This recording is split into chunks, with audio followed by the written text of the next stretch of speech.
I didn't always know cooking would be such a big part of my life. For a long time, it was just something that happened in the background, something people did so everyone could eat and move on with their day. I didn't think much of it back then. Growing up, the kitchen was never quiet. There were always sounds: pots clinking, oil sizzling, someone calling my name from another room. Food was how people showed care, even when they didn't know how to say much else. Some of my earliest memories are of standing nearby, watching hands move quickly and confidently, learning without realizing I was learning. As a kid, I didn't appreciate it. I was impatient.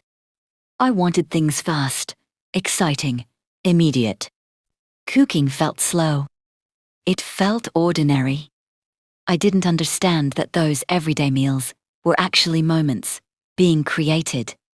Moments that would stay with me long after the plates were cleared. As I got older, life got louder and more complicated. I chased different dreams, tried to figure out who I was supposed to be. There were times I felt lost. Times I felt like I was always rushing, but never arriving anywhere. And somehow, during all of that, cooking quietly followed me. I cooked when I was stressed. I cooked when I was broke. I cooked when I didn't have the words to explain how I was feeling. That's when I started noticing something. When première cookade slowed down, my mind focused. My hands knew what to do, even when my heart felt unsure. Cooking became less about recipes and more about grounding myself. It became a way to take care of myself and the people around me, even on days when everything else felt out of control. I made mistakes: burnt dishes, flavors that didn't work, meals that didn't turn out the way I imagined.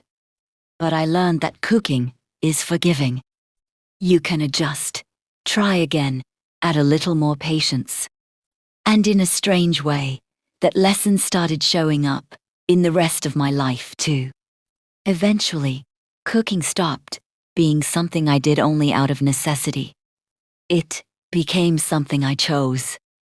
A way to tell stories without speaking.